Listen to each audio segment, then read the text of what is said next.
నమస్కారం. ఈ విశ్లేషణకు స్వాగతం. ఈరోజు మనం ఒక అద్భుతమైన విషయాన్ని లోతుగా చూడబోతున్నాం.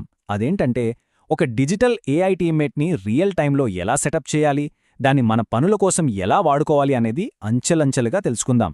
ముఖ్యంగా క్లాడ్ కోవర్క్ అసలు ఎలా పనిచేస్తుందో స్పష్టంగా అర్థం చేసుకుందాం. అసలు ఈ టెక్నాలజీ వైపు ఎందుకు మారాలో ఆలోచిస్తున్నారా? ఇక్కడొక ఆసక్తికరమైన విషయం గమనించండి. ఒక ప్రాడక్ట్ మేనేజర్ ఈ సిస్టమ్ వాడటం మొదలుపెట్టిన కేవలం 4 రోజుల్లోనే తన వారపు పనిలో ఏకంగా 6 గంటల సమయాన్ని ఆదా చేసుకోగలిగారు. ఇదొక్కడే చాలు కదా ఈ ఆటోనామస్ టెక్నాలజీ మన భవిష్యత్తు పనితీరును ఎంతలా మార్చబోతోందో అర్థం చేసుకోవడానికి. సరే, అసలు మనం ఈరోజు ఏమేం నేర్చుకోబోతున్నామో ఒకసారి చూద్దాం. ముందుగా మన ఆలోచనా విధానం ఎలా మారాలో చూస్తాం. ఆ తర్వాత స్టెప్ బై స్టెప్ సెటప్ ఎలా చేయాలో నేర్చుకుంటాం.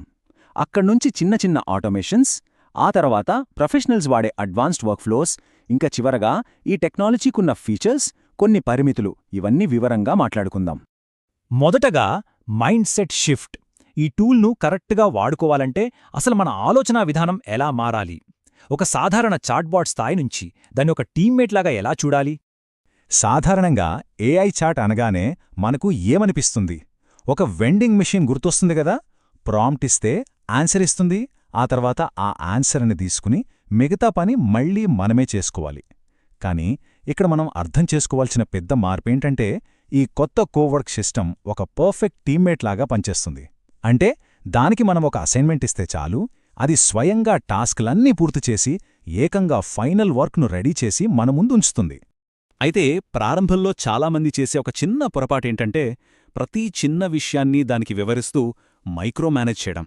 అలా కాకుండా మనం చేయాల్సిందేంటంటే, ఫైనల్గా మనకు ఎలాంటి రిజల్ట్ కావాలో స్పష్టంగా చెప్పడం. ఫైల్స్ ఎక్కడ కాపీ చేయాలి, ఎక్కడ పేస్ట్ చేయాలి అని చెప్పడం కన్నా చివరికి కావాల్సిన అవుట్కమ్ మీద ఫోకస్ చేయడం చాలా ముఖ్యం. విధానం అర్థమైంది కదా. మరిప్పుడు దీన్ని ప్రాక్టికల్గా ఎలా సెటప్ చేయాలో చూద్దాం. ఈ డిజిటల్ టీమ్మేట్ను మన సిస్టంలోకి ఎలా ఆన్బోర్డ్ చేసుకోవాలి? ఇది చాలా సింపుల్ అండి. ముందుగా వెబ్సైట్ నుంచి డెస్క్టాప్ యాప్ డౌన్లోడ్ చేసుకోవాలి. దీనికి క్లౌడ్ ప్రో ప్లాన్, అలాగే నిరంతర ఇంటర్నెట్ కనెక్షన్ ఖచ్చితంగా అవసరం. ఇంకొక ముఖ్యమైన విషయం ఏంటంటే, మనం పని చేస్తున్నంతసేపు ఈ యాప్ ఎప్పుడూ ఓపెన్ చేసి ఉంచాలి. యాప్లో పైన కనిపించే కోవర్క్ ట్యాబ్కు స్విచ్ అయితే చాలు, ఇక టాస్క్ మోడ్ ఆన్ అయిపోయినట్లే. ఇక్కడ ఒక చిన్న జాగ్రత్త.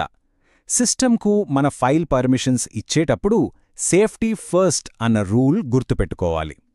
మన ముఖ్యమైన ఒరిజినల్ ఫైల్సున్న ఫోల్డర్కు యాక్సెస్ ఇచ్చే ముందు ప్రాక్టీస్ కోసం క్లాడ్ కోవర్క్ అనే ఒక చిన్న టెస్ట్ ఫోల్డర్ని క్రియేట్ చేసుకోవడం ఉత్తమం. ఇలా చేయడం వల్ల మన మెయిన్ డేటాకు ఎలాంటి ఇబ్బంది లేకుండా సురక్షితంగా ప్రయోగాలు చేసుకోవచ్చు. ఇక గ్లోబల్ ఇన్స్ట్రక్షన్స్ గురించి చెప్పాలంటే, ఇది నిజంగా మన టైం చాలా ఆదా చేస్తుంది.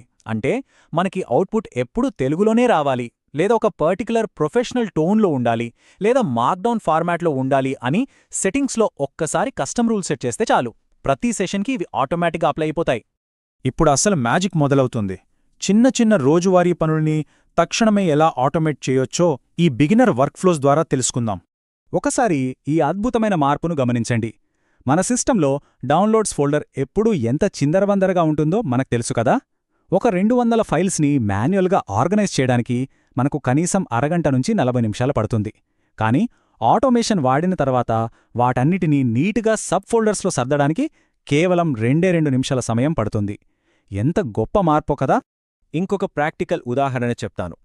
బిల్స్ లేదా రిసిప్ట్స్ అన్నీ ఒక ఫోల్డర్లో పడేస్తే ఈ సిస్టమ్ ఆ ఫోటోలన్నీ చదివి ఏ షాప్లో కొన్నాం, ఏ రోజు కొన్నాం, ఎంత అమౌంట్ అయింది లాంటి డేటాను తీసి ఒక పర్ఫెక్ట్ ఎక్సెల్ షీట్ని అదే తయారు చేస్తుంది. పైగా ఫైల్స్కి పేర్లు మార్చడం, ఎక్కడైనా అక్షరాలు అర్థం కాకపోతే వెరిఫై అని మార్క్ చేయడం లాంటివన్నీ సులభంగా జరిగిపోతాయి. సరే, బేసిక్ టాస్క్స్ అయిపోయాయి. ఇప్పుడు కొంచెం కాంప్లెక్స్ అయినా ప్రొఫెషనల్ ఎగ్జాంపుల్స్ చూద్దాం. ముఖ్యంగా కంటెంట్ క్రియేటర్స్, అలాగే ఫైనాన్షియల్ ట్రేడర్స్కి ఇవి ఎంతగానో ఉపయోగపడతాయి. ఉదాహరణకు యూట్యూబర్స్ వీక్లీ ప్లానింగ్ తీసుకోండి. పోయిన నెలలో ఏ ఏఐ టాపిక్స్ ట్రెండ్ అయ్యాయో రీసెర్చ్ చేయడం, వచ్చే వారం కోసం ఒక 5 కొత్త వీడియో ఐడియాలు ఇవ్వడం, ఆ వీడియోలకి స్క్రిప్ట్ అవుట్లైన్స్ రాయడం, ఒక కంటెంట్ క్యాలెండర్ని ఎక్సెల్లో తయారు చేయడం, ఇవన్నీ ఎటువంటి మాన్యువల్ ప్రమేయం లేకుండా దానంతట అదే ఒక ఆర్డర్లో కంప్లీట్ చేసేస్తుంది. అంతేకాదండోయ్, మన దగ్గరున్న స్క్రిప్ట్స్ చదివి యూట్యూబ్ డిస్క్రిప్షన్స్, హ్యాష్ట్యాగ్స్ రాయడం కూడా దీనికి వదిలేయచ్చు. ఇంకొక అడుగు ముందుకేసి ఒక పెద్ద CSV ఫైల్లో ఉన్న అనలిటిక్స్ని విశ్లేషించి భవిష్యత్తు కోసం ఒక మంచి PDF స్ట్రాటజీ రిపోర్ట్ తయారు చేయడం లాంటివి కూడా పర్ఫెక్ట్గా డెలిగేట్ చేయవచ్చు. ఇక ట్రేడింగ్ చేసేవాళ్ల విషయానికొస్తే వాళ్ల ట్రేడ్ రికార్డ్స్ని ఆటోమేటిక్గా విశ్లేషించి విన్ రేట్స్ ఎంత, యావరేజ్ రిస్క్ టు రివార్డ్ ఎంత అని లెక్కలు వేసి చివరగా ఎంతో విలువైన వీక్లీ పర్ఫార్మెన్స్ రిపోర్ట్ని ఒక ఎక్సెల్ ఫైల్గా ఆటోమేటిక్గా రూపొందిస్తుంది. నా ఫేవరెట్ ఫీచర్ ఒకటుంది. అదేంటంటే ప్రీ మార్కెట్ ప్రిపరేషన్ని షెడ్యూల్ చేయడం. ప్రతిరోజు ఉదయం 7 గంటలకు ఆటోమేటిక్గా గ్లోబల్ మార్కెట్ న్యూస్ చదివి నిఫ్టీ కీ లెవెల్స్ ఏంటో ఐడెంటిఫై చేసి మన డెస్క్టాప్ మీద ఒక నోట్ లాగా సేవ్ చేస్తుందన్నమాట. అంటే మనం కాఫీ తాగుతూ మన సిస్టమ్ ఆన్ చేసేసరికి ఆ రోజు మార్కెట్ అనాలిసిస్ మన ముందు రెడీగా ఉంటుందన్నమాట. ఎంత అద్భుతంగా ఉన్నా కొన్ని బౌండరీస్ సెట్ చేసుకోవటం ముఖ్యం గదా.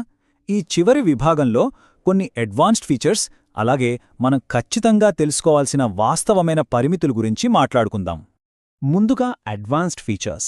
మనం రెగ్యులర్గా చేసే పనులకు షెడ్యూల్డ్ కమాండ్స్ ఇవ్వొచ్చు, అలాగే ఫోల్డర్ లెవెల్ ఇన్స్ట్రక్షన్స్ కూడా సెట్ చేయొచ్చు. అంతేకాదు, ఒక టాస్క్ రన్ అవుతున్నప్పుడు మధ్యలో ఆపి ఏవైనా కరెక్షన్స్ చేయాలన్నా ఇందులో మిడ్ టాస్క్ స్టీరింగ్ ఆప్షన్ ఉంది.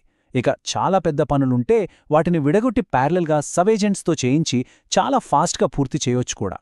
కానీ ఇక్కడ కొన్ని అత్యంత కీలకమైన భద్రతా నియమాలు ఉన్నాయి. నేను ముందే చెప్పినట్టు ఎప్పుడైనా సరే ముందుగా టెస్ట్ ఫోల్డర్స్ వాడాలి.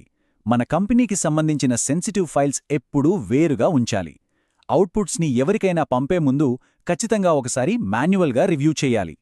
అన్నిటికంటే ముఖ్యంగా ఏ ఫైల్ డిలీట్ కావాలన్నా దానికి మన పర్మిషన్ ఖచ్చితంగా ఉండాల్సిందే. అది మర్చిపోకూడదు. ఇక వాస్తవానికి వస్తే ఇవన్నీ చాలా ఎగ్జైటింగ్గా ఉన్నా కొన్ని లిమిటేషన్స్ కూడా ఉన్నాయి. దీనికి ఇంటర్నెట్ కనెక్షన్ ఎప్పుడు ఆన్లో ఉండాలి, అలాగే డెస్క్టాప్ అప్లికేషన్ క్లోజ్ చేయకూడదు. కాంప్లెక్స్ టాస్క్స్ ఇచ్చినప్పుడు మన యూసేజ్ క్రెడిట్స్ కొంచెం త్వరగా ఖర్చవుతాయి. పైగా ఇదింకా ప్రివ్యూ దశలోనే ఉంది కాబట్టి అప్పుడప్పుడు చిన్న చిన్న ఎర్రర్స్ వచ్చే అవకాశం ఉంది. అందుకే సింపుల్ పనులకు ఎప్పట్లాగే నార్మల్ చార్ట్ వాడుకోవటం మంచిది. ఇవన్నీ చూశాక నాకు చిన్న ఆలోచనొస్తుంది. మన టైం తినేసే రొటీన్ పనులన్నీ ఇలా పూర్తిగా ఆటోమేట్ అయిపోతే ఇకపై ప్రొఫెషనల్స్ ఇంకెన్ని కొత్త ప్రతిష్టాత్మకమైన ప్రాజెక్టుల మీద దృష్టి పెట్టొచ్చో కదా. ఈ అద్భుతమైన డిజిటల్ టీమ్మేట్తో భవిష్యత్తులో మనం ఇంకెన్ని అద్భుతాలు సాధించవచ్చో ఆలోచించండి. ఈ విశ్లేషణ మీకు ఎంతో ఉపయోగపడిందని ఆశిస్తున్నాను.